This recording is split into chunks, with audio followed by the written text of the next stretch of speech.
Assalamualaikum warahmatullahi wabarakatuh.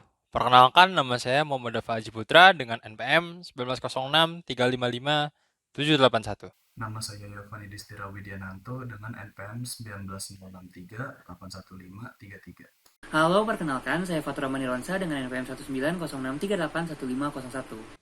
Oke, perkenalkan nama saya Yusuf Agung Nugroho dengan NPM 19063816885. Di sini akan menjelaskan mengenai proyek akhir kami yaitu COVID Prevention System.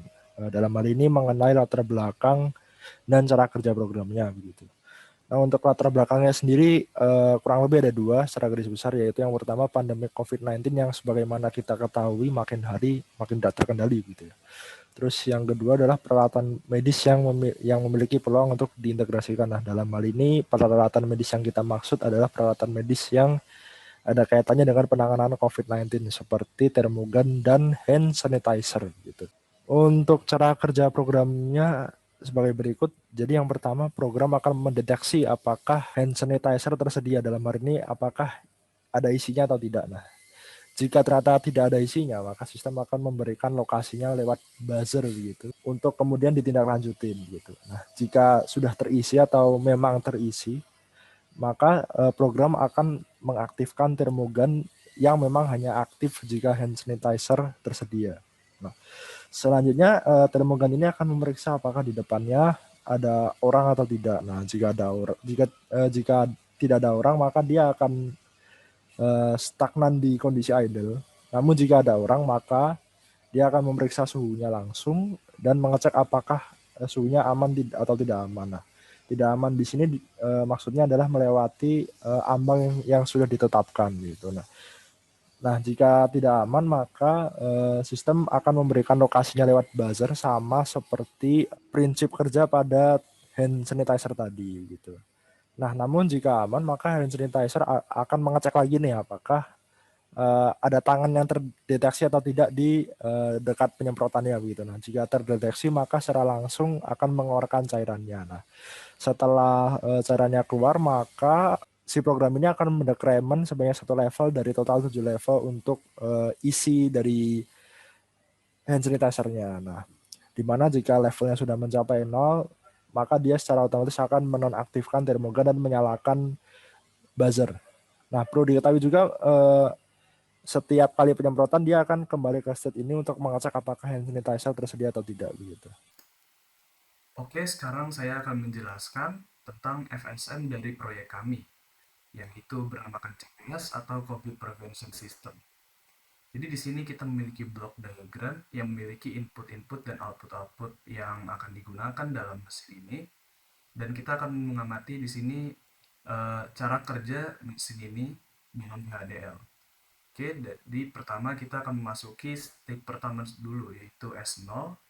Dan S0 ini adalah kondisi untuk mengecek jika hand sanitizer ada isinya atau tidak. Jika isi HS itu 0, maka dia akan eh, menerima input dari refill HS, yaitu akan ditentukan, dan sebelumnya sebenarnya akan diberitahu dulu buzzer akan nyala, dan 7 segment akan menunjukkan eh, pos mana yang memiliki hand sanitizer yang habis ini. Jadi operator akan mengamati bahwa buzzer akan menyala, dan dari ruang operator akan terlihat pada 7 segmennya pos yang mana yang kehabisan hand sanitizer. Namun jika isi hand sanitizer tersebut lebih dari 0, maka dia akan langsung ke stage selanjutnya, yaitu S1. Dan S1 ini adalah kondisi di mana akan dicek apakah ada orang atau tidak. Jika tidak ada orang, maka akan looping terus pada state ini sampai ada orang, sehingga dia akan masuk ke state 2 atau S2. Dan pada S2 akan dicek jika suhu orang tersebut ini aman atau tidak. Jika suhu orang tersebut tidak aman, maka seperti tadi, jika hand sanitizer habis, eh, pos tersebut atau mesin ini akan memberikan sinyal untuk buzzer untuk menyala, dan juga menunjukkan segmen pos mana yang memiliki orang yang suhunya lebih tidak aman. Namun jika suhu orang tersebut dideteksi sebagai aman, maka dia akan lanjut langsung ke S3 dan memberikan indikator suhunya itu berapa.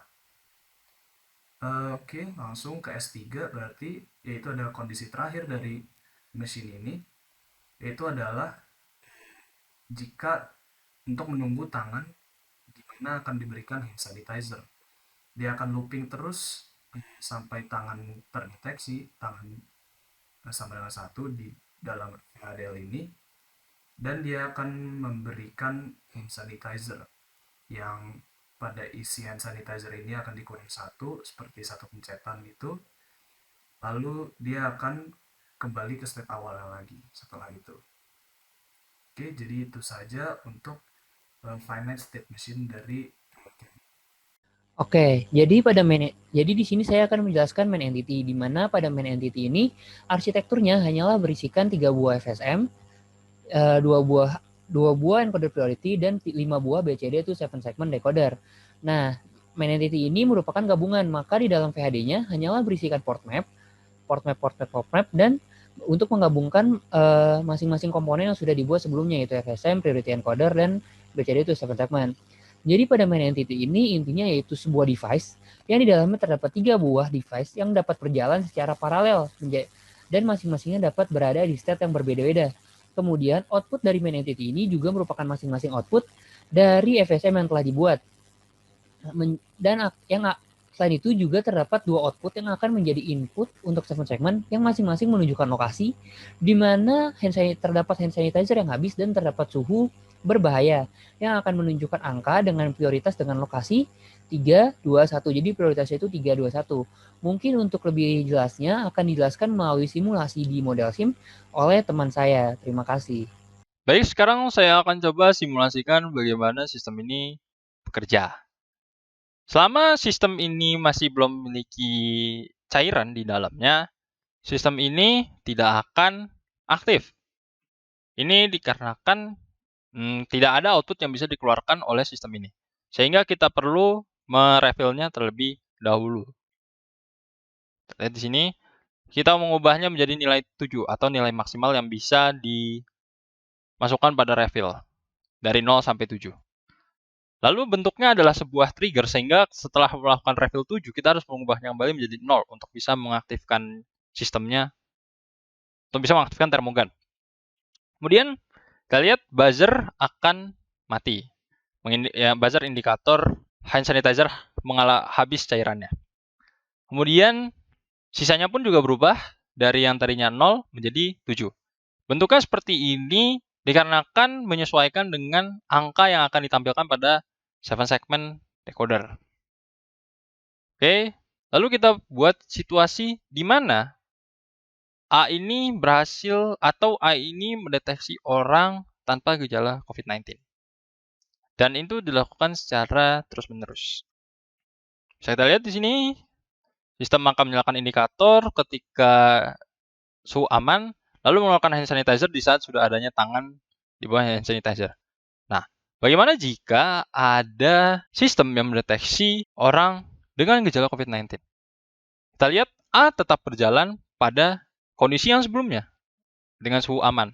Tapi pada sistem B, dia akan menyalakan buzzer suhu B, mengindikasikan bahwa orang yang dideteksi itu memiliki gejala COVID-19 yang mengakibatkan lokasi suhu bahaya berubah posisinya dari 0 menjadi posisi suhu B atau sistem B yang disesuaikan dengan priority encoder yang tersambung dengan 7 segment decoder dari semua sistem.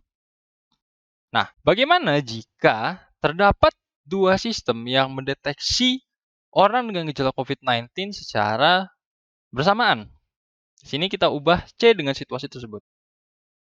Bisa kita lihat di sini bahwasanya lokasi suhu bahaya berubah menjadi lokasi suhu C. Ini dikarenakan priority encoder itu memprioritaskan sistem C terlebih dahulu dibandingkan sistem B. Sehingga sistem C akan lebih dahulu ditampilkan pada 7 segmen bagi pengawas yang mengindikasikan bahwa pengawas perlu menghampiri C terlebih dahulu. Akan tetapi, buzzer suhu B ini juga menyala. yang juga mengindikasikan bahwa ada orang yang dengan gejala COVID-19 berada pada sistem B, sehingga secara tidak langsung orang atau pengawas bisa langsung menghampiri kedua sistem tersebut. Akan tetapi, sistem A tetap berjalan secara normal saja. Dia tidak mengikuti bagaimana sistem B dan sistem C ini bekerja. Sehingga sistem ini berjalan secara paralel yang bisa memiliki atau bekerja tidak saling berpengaruh satu sama lain. Kurang lebih seperti itu simulasi dari proyek kami, dan demikianlah presentasi dari kelompok kami. Kurang lebihnya mohon maaf. Terima kasih. Wassalamualaikum warahmatullahi wabarakatuh.